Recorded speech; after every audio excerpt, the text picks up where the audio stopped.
Can Call of Duty ever be dethroned? I feel like every year we ask that question, whether it's due to Call of Duty's high sales or, on the flip side, unhappiness with the game itself. Hi everyone, Kid Cover here, and I just want to ask you guys, do you think Call of Duty will ever actually be dethroned? We've had games as Halo, Battlefield, almost every milsim or arcade shooter trying to dethrone Call of Duty that's been king of the hill for the last 16 years or so. Even with its less popular installments, it always is the highest selling game compared to its competitor. Now, even as indecisive and split as the Call of Duty community is, there are frustrations that are growing within the community every single day, and you can certainly see the frustrations on platforms such as YouTube, Twitch, and Twitter. And this is mainly due to the support or lack thereof support to the multiplayer side of it. Specifically their 6v6 side. It feels like each year less and less content is being dropped and supported for 6v6 multiplayer, and if you're not a big Warzone player or Battle Royale player like I'm not, then you're kind of hung out to dry. Now, that's obviously not to say that there's no support for Call of Duty multiplayer, year, but it's definitely not at the level that we expected. For aside from its gameplay design choices, there are other things that also affect the game, such as exploits and bugs. Now, why bring this up? We have this conversation every year, as I said, and the reason I bring it up is because of a game called XDefiant. Now, if you haven't heard, it's a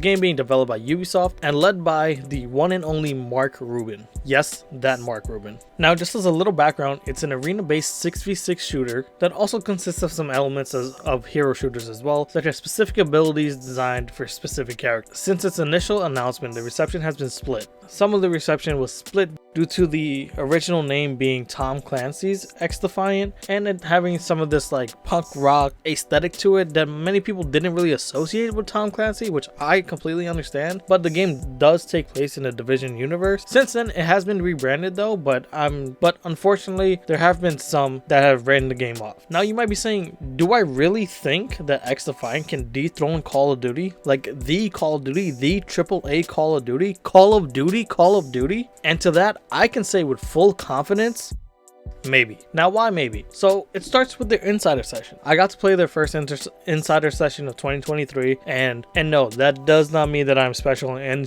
any sort of way. You can sign up online as well. I'll drop the link in the description below, so you can play their future insider sessions. They're free, and really all you have to lose from it is your time. But if you're really interested, I highly recommend checking it out. Now, with the game being in a pre-alpha state, I will say that it's a lot of fun. The core gameplay is a lot of fun. The gunplay feels really nice. They just need some balancing fixes, which obviously it's a pre-alpha they'll fix, and some stability issues were there, but again, pre-alpha they'll fix. But this game honestly has a winning formula. It's very team-based, but if you want to lone wolf it, you can do that too. Learning each operator's or agent's abilities or whatever they are called, it's a nice learning curve. It's a nice skill gap. There's no SBMM in casual play, which has been confirmed by Mark Rubin and his team. So right there is already a big plus, because as controversial as it is, as split as it is, I'm on the side of no skill-based match. I could deal with pub stomping, and I could deal with being humbled the game after. Now, the few points that I just brought up in terms of skill-based matchmaking, what they're fixing, and knowing that it's a pre-alpha build is key to why this game can be special. Mark Rubin and his team has been fully transparent with any questions you can ask him. If you ask him something on Twitter, chances are he will reply to you with a straightforward answer. And if he doesn't know, he'll tell you he doesn't know. But not only are they really transparent about their game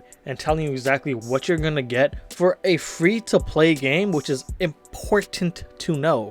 It is free to play. They're also really good at listening to the community. During the insider sessions, they have their blog posts that you can do on the Ubisoft website, and they were also listening to criticisms and concerns on Twitter as well, and they were providing updates as the insider session was going on, which was only about 3 days. It was just the weekend, and they were addressing issues. They were saying what will be worked on, what they're planning to work on, and what we can expect to see for the next insider session. Now, if we can only get a date for the insider session, that'll be even better, because honestly for me, since the last insider session, I've just been itching to play it again like it's some sort of drug, and that's because it has that winning formula. It has that replayability that I feel like Call of Duty used to have. Now, I can't say for sure, because it's really early on in the development cycle. But what it takes for XDefiant to really dethrone Call of Duty is really the icing on the cake. Because like I said, the game has a good foundation. It just needs its stability issues worked on, balancing, all those things that come through game development, which I'm sure they're going to do. I have full faith in this team for this game. I can't wait to see what they're going to do for esports as well. But the icing on the cake is really what's going to send this game over Call of Duty, because Call of Duty still has its winning formula. Call of Duty is still fun to play. It's the things around the formula, the gameplay, the concept that I feel like are really hurting Call of Duty, that I feel like XDefiant can take advantage of. Things like progression, weapon progression, cosmetics as in character customization, however they want to monetize this game, because it is a free-to-play game,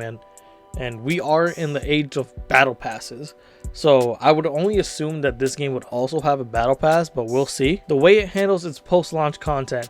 Now this, for XDefiant, it is definitely easier than it would be for Call of Duty, because Call of Duty does have so many fragments of itself. It has its DMZ mode, it has its multiplayer, it has Warzone, and they also have raids. You know, so honestly, it does make sense as to why Call of Duty gets stretched thin when it comes to their multiplayer, which does suck. But if XDefiant can capitalize on what Call of Duty is missing to make their multiplayer special again, they can definitely dethrone Call of Duty. These points I made, I feel like these are key features in games that always keep you coming back. I'll be honest, I play Valorant. Valorant has been my game for the last 1.5 to 2 years, and it is a very repetitive game. There's unrated and ranked for the most part, or competitive for the most part, and it's still the same game. It's still the same game mode. And Valorant's winning formula comes from the icing on the cake as well. Again, it has a good foundation to make it fun. It has a high skill gap, which Call of Duty does as well,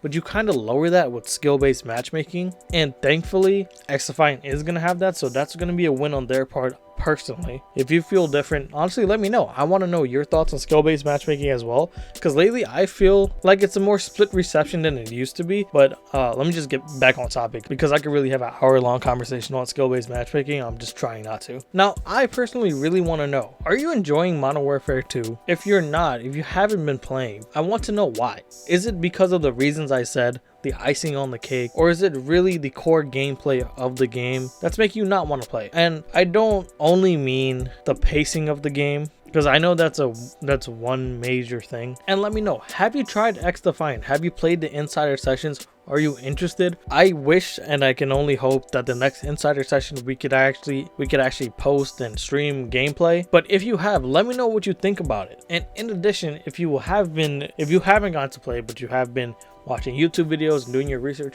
do you think that it can actually dethrone Call of Duty? Because I feel like XDefiant really has a good chance of doing this. And on a more personal note, when it comes to that, I don't know how I feel about that. I do really enjoy XDefiant, but there's a good big part of me that does not want to see Call of Duty lose that #1 spot at all. Whether I'm playing the game or not, I love to see the game winning. I love to see the numbers climb. I love to see the esports. I love to see Warzone pop off. I'm a Call of Duty fan through and through. But with that being said, all I'm here to say is don't sleep on XDefiant. I truly mean that. This game is something special, and it's gonna be something special as long as Ubisoft continues with the way that they're handling this game up until launch, and then some. If you guys enjoyed this video, please like, share, and subscribe.